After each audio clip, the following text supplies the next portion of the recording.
Well, welcome back to Rough Restos for the second episode of the Mk1 Golf project. Let's crack on. So, if you were here for the last episode, you'd remember we were digging into a whole bunch of electrical issues. This episode is going to be no exception, but hopefully we're going to be fixing more of these issues rather than finding them. Can't make any promises yet, but that is the plan. Well, a few bits have moved on since last week. The postman has been in action, and we've managed to source a brand new headlight switch, a February one, and actually really good price. So we got a brand new headlight switch, so that's no more messing around with the old knackered one. That's a godsend. I've gone ahead and got a whole selection of lamps. Well, sorry, you guys are calling bulbs. I call them lamps, because that's part of my trade. So we've gone and got a whole different selection of lamps. We got some standard ones there, some festoons. We got some LED ones, some more LED ones. Try and upgrade a few bits. Oh, this one here has just only arrived today. The most expensive lamp by far, but we needed it. From Campervan Culture. The only guys that seem to do this. Oh, where'd it go to? Oh, this one here. So all it is a lamp and a lamp holder, which I'm hoping will fit on the back of the heater control panel here. Basically, we were missing the lamp holder for the back, and I could have made something up, but it's like, well, let's see if we can just buy something first, and of course we could buy it, so that was a bit easier than making one. That. There we go, so it's just that white lamp holder there, and an LED lamp at the end, meant to be much brighter. So with any luck we'll illuminate our control panel here much better. I've also more bulbs. Speaker cable. Now if you remember last time I mentioned the speaker cable, it runs from the well, it didn't actually run away, it was chopped down there and it runs back to the rear speakers. That was cut up and knackered, so we're rewiring that. So we'll rewire them once the other speaker cable's fine to stay. The owner has opted for sticking with this bezel surround bit here and fitting a standard DIN stereo as opposed to getting another one of these and refitting the old stereo, which is a safer bet really. It just makes sense. So we've got to do that as well. I did manage to source the lamps for the cluster, which I'll show you in a minute. They do work, but let's just see when it turn this one off.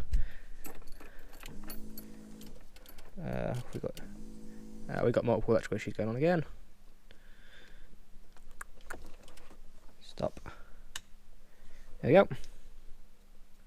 So we got a headlight switch here. It dims, which is very nice. And behind the clock and behind the rev counter, or above it there, we got some very, you probably can't tell the camera, nice bright green illumination here, but nothing over speedo.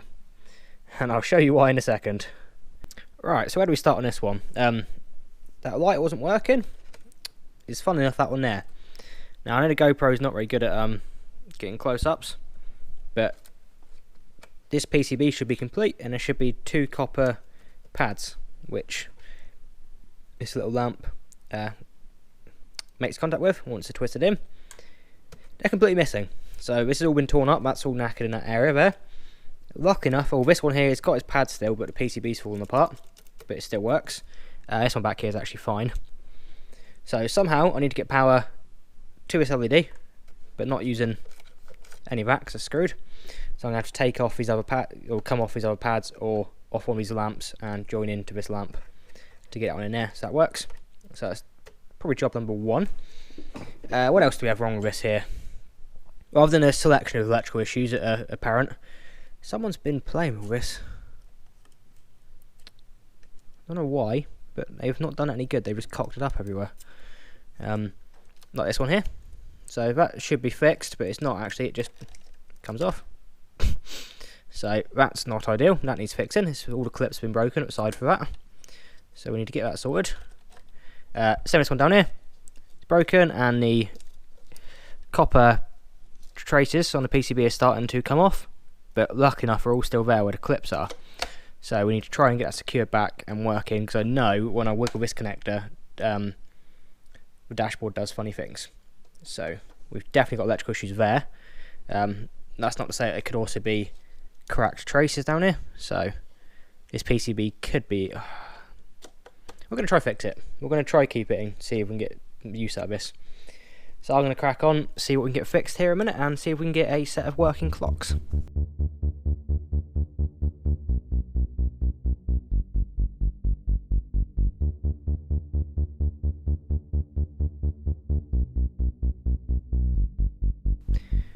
Well, that was almost successful. Made the lights work, but then whilst inspecting the other bits on the clocks here, I found a few more issues. So we knew about the connectors that were dodgy.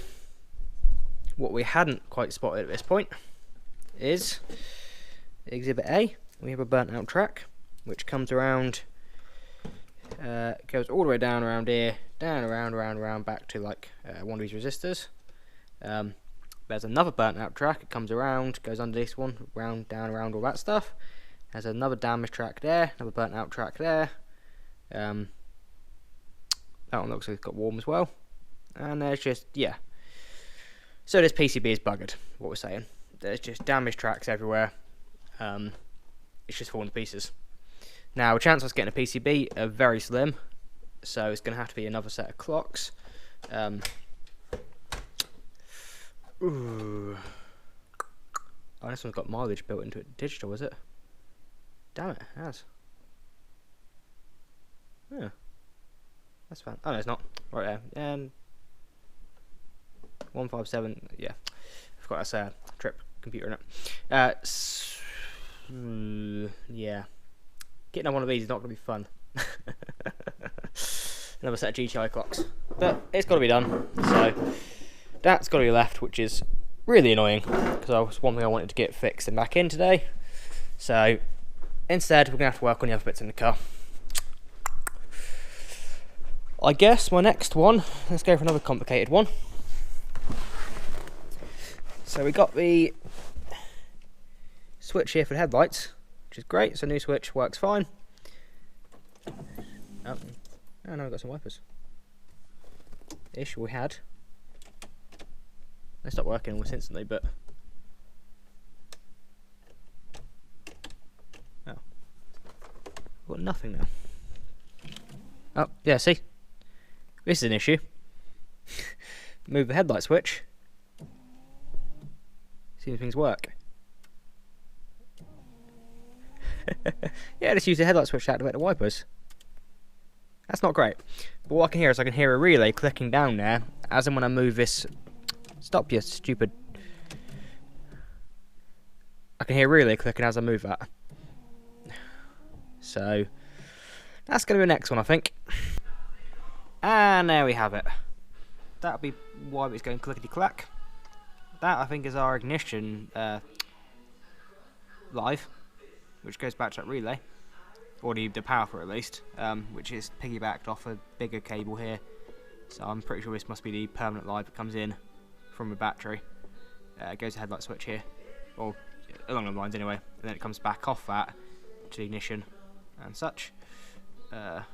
Battery ignition, yeah, it could be ignition live to be fair, off something like that.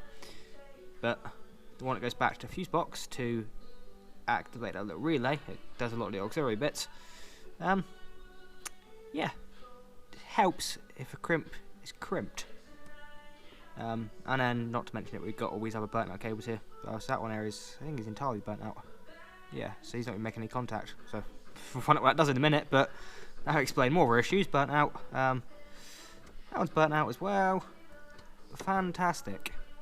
Oh, what does this one here do? Oh, we've got another one here as well. Where did he go? Oh, he goes there. Please kill me now. Right, so I've found and repaired most of the dodgy wiring. We pulled out some burnt sections, replaced all that there. Now I was wondering why the lamp wasn't working here for the headlight switch. That should be constantly illuminated so you can see it in the dark. Turn the headlights on.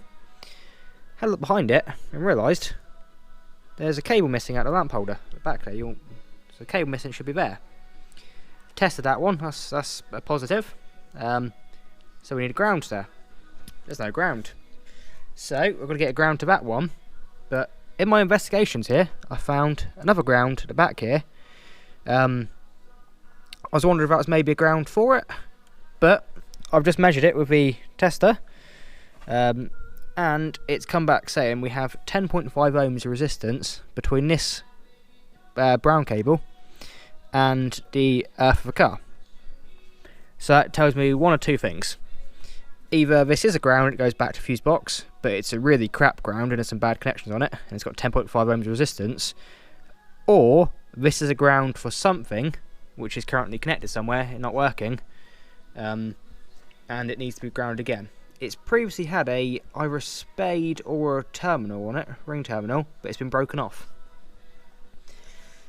So, just out of precaution, I'm going to ground this cable anyway, and I'm going to get myself a new ground over to the headlight switch as well. And hopefully that will then, that might solve another issue here, sorting this ground out, maybe. But if nothing else, it's going to make this light work here.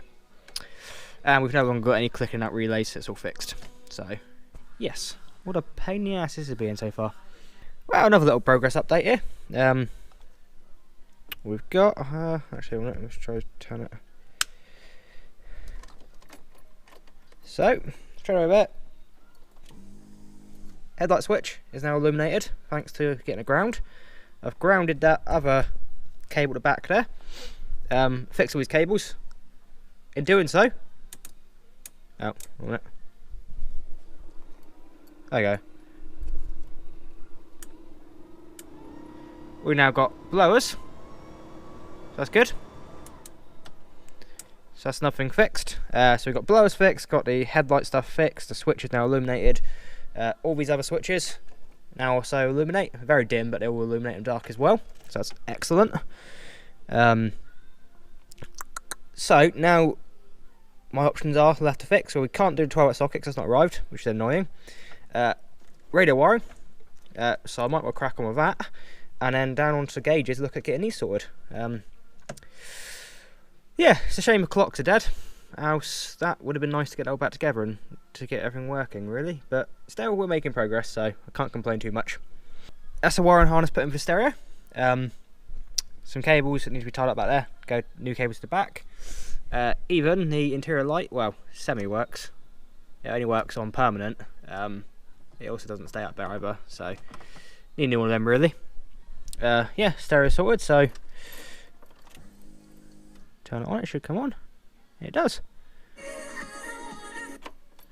But it's a shame the rear speakers are knackered, so I need to get a new pair of them, because now I put new wire into it and the fronts are so tiny. It's actually, the sound isn't actually bad out of them, it's just they're really tinny, so there's no bass or mids there. So yeah, more progress. Things are going not too bad. It's just a real shame about the clocks and that 12-volt socket not arriving. Else I could try and get a load of this buttoned up, but oh well, shit happens. Another day on, back to it, I guess. So we've already had good success with this lot. Well, we've had success. We're waiting on a cluster in the 12-volt socket, but ignoring that, everything else appears to be fine. I don't want to finish up tidying all this wiring yet until we know the clusters in and all working. So we'll have to ignore that for the minute. What else we got here then? I guess now that all this works, we're on to the gauges. Once the gauges are sorted, we're going to get a new light for that. I've got new speakers on order for the back as well. Pretty much is then, providing the cluster, when we get a new cluster, providing that all works fine, providing the gauges working, then it's just finish up tidying up, install new speakers and get it all back together properly, and then that's actually the electrical issues inside the car done, which is fantastic. We still got to look at that front indicator. I'm sure it's going to be a lamp. We need to look at the alternator not getting excited, and that could be to do with the cluster as well, and temperature sensor, so we'll go measure and check that in a minute. I want to maybe, just because of some of the burnt out tracks, I'm going to check some of these pins and just see what we're getting back on to make sure we've got a good ground, got all what we need there, so that nothing could be wrong with this end of the wiring as well, if that makes sense. So we'll project out later on But for now, I think let's just dive into these gauges down here. Oh god. And try and work out what doesn't work and why it doesn't work. Well, I know why it doesn't work. It's because nothing's connected. So we've got to. Oh no, we haven't got to unscrew it. It's already unscrewed, isn't it? Unscrew again, I guess. Also, as I found yesterday, the rear seats don't actually unlock, so they don't fold down. And this front seat, well, that doesn't actually lock full stop. So we need to look into that before someone goes sliding through the front of a car. But I think for now we'll just get these gauges sorted out and get cracking with that. Well, with it all pulled out, I found a few little bits. Mainly this cable behind here. I wonder what that was about. So I had a look around, and turns out it's also in the engine bay as well. So currently the brown is piggybacked off of a coolant temperature sensor in the, I think, the thermostat housing. And the white goes down to a sensor in the oil filter housing.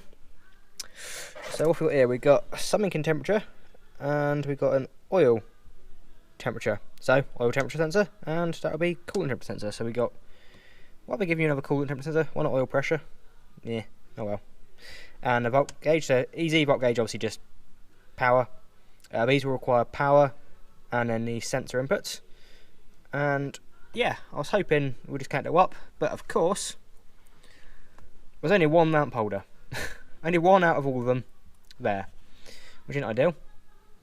But turns out they use the same size hole and the same sort of fitment as the bulbs from the instrument cluster. But the instrument cluster takes its power from the PCB it butts up against all the metal contacts, whereas these, they use some spade connectors on the back instead. So we can either get some more of these, or what has sort of come to mind is where I had to modify one to fit the instrument cluster before we realised the PCB is too far gone and it was a waste of time. I've actually, that one fits in there, and obviously it's got two tails coming at the back of it. So I've wired it up so we can try it out a minute. Turn it off. Ooh, headlights. There we go. So actually, I could dim it down. I could just repurpose 3 of the instrument cluster LED ones I got to fit into here, and we can always get some more for the clusters. So I'm not sure. I think these are just meant to be you know, normal old warm white bulb colour, but I've put green ones in there. It kind of matches the rest of the dash, so why not? I'll get the others built up, and then at least we can have illumination on them, and we can think about getting power to it and getting the rest of them wired in and working again. So like I said a minute ago, I've made up, we'll reuse that one I made up before, and made up 2 more new lamps for this, which are hardwired in. Added a switched live and a ground for this lot as well. So that's now ready to plug the 2 sensors into remaining gauges and install back, but I think I might fix these dodgy bits first, because it's not ideal really, is it? So I'm going to rivets, so there's special rivets for them, but I can probably use a screw and one of the I forgot what they're called, things that go in behind the screws anyway, like the sheet metal plasticky screw fastener nut thingies that go there. So I can probably use them on that.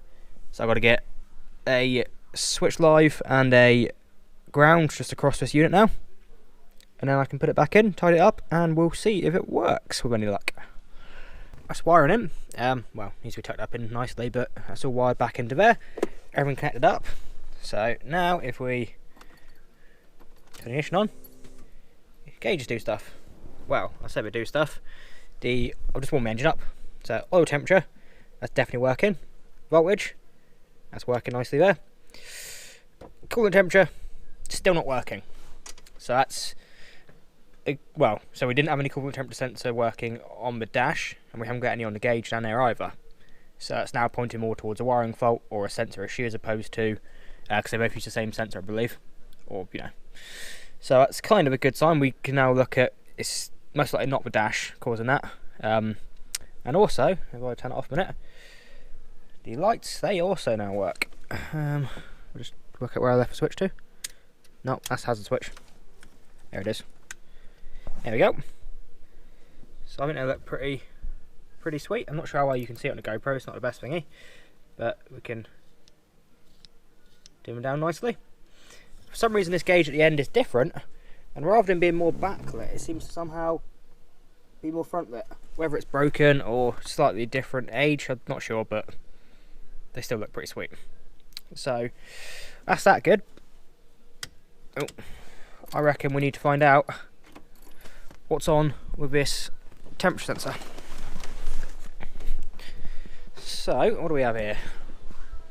We got an engine. That's a good start. Now we've got two temperature sensors here in this top. Was that housing or is that down there on this one? Oh, I don't know. Anyway, in this top coolant hose here, we got a 2-pin sensor here with a knackered boot, which I would say is for the ECU to adjust fuel in. And we got this other one here with 2 cables piggybacked off it. One goes back into the interior of the car, really badly. But that's what goes to gauge. And the other comes down to the Volkswagen wiring loom down here. So I think the fact that one goes down to VW wiring loom will indicate that this here is what's for the instrument cluster, along with some more down there as well for the oil temperature and such. So that instantly looks a bit corroded, not ideal. Sensor looks corroded. I'll get a tripod a minute. So straight away, sensor's corroded. So that could be part of the issue, but let's just check resistance before we go anywhere. So this is a one-wire sensor. So one half the sensor's grounded through the engine, the other half is the signal back to the wherever's signalling in the car. So gauge, that kind of thing. So if we put it on continuity, we should get a reading between the output of the sensor and ground. So all the ground should be pretty common. I'd expect a fairly lowish reading. It depends on manufacturing and all that stuff, but I'd expect it to be fairly low. What have we got? So I've got there 0.7 mega ohms, so 700,000 ohms. Now for the top sensor that's way too much. So either it's corrosion on top that's causing that, or the sensor. What happens if we go to sensor body a minute? What have we got? So on the oil temperature sensor we're getting 99.8 ohms. So that's a fairly lowish reading, so I would expect to be a very similar reading from the coolant temperature, which obviously we're not getting. Plug this back in so we don't forget.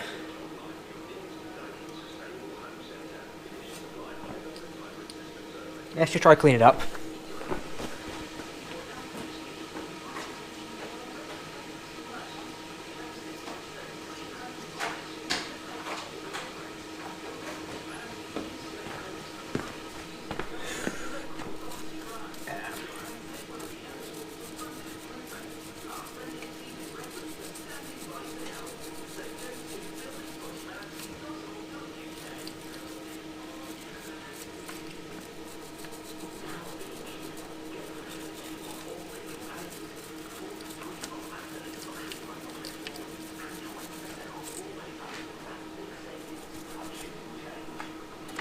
Alright, let's see what we get now.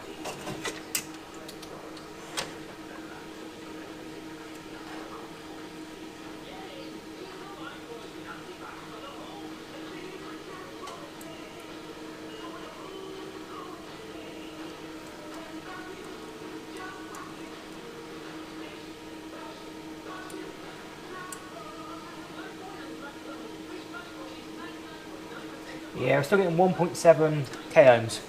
So 1700 ohms, that's still too high. So the sensor's knackered. So when buying coolant in various temperature sensors, you want to keep an eye on what colour they are.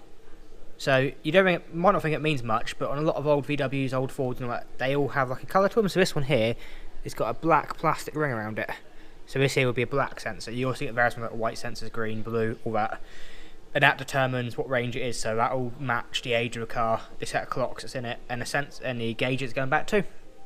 If you get the wrong colour sensor, for chances are your gauge is going to read over or under.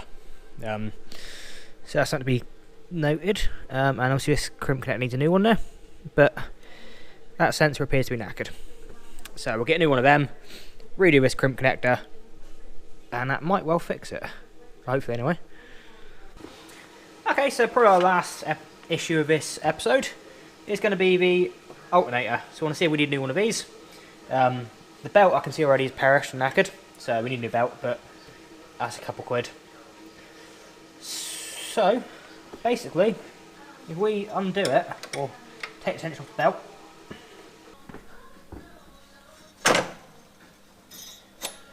yeah, you'll hardly better hear that, but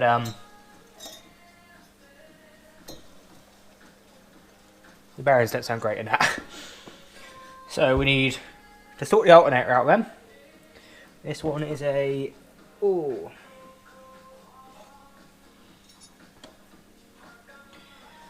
it's 12 years old when it was last refurbished or replaced. And also we need to look at the, I think it wants a new cam belt and the tapping issue. Well, we've covered quite a bit of ground on this one episode. So if you happen to have enjoyed this Mk1 Golf episode and want to maybe follow it, then why not subscribe to the channel? Drop the video a like, give it a comment, tell me what you think. Obviously there's plenty of other projects ongoing and in the pipeline, so stick around and hopefully I'll see you again next time. I've been Jordan, cheers!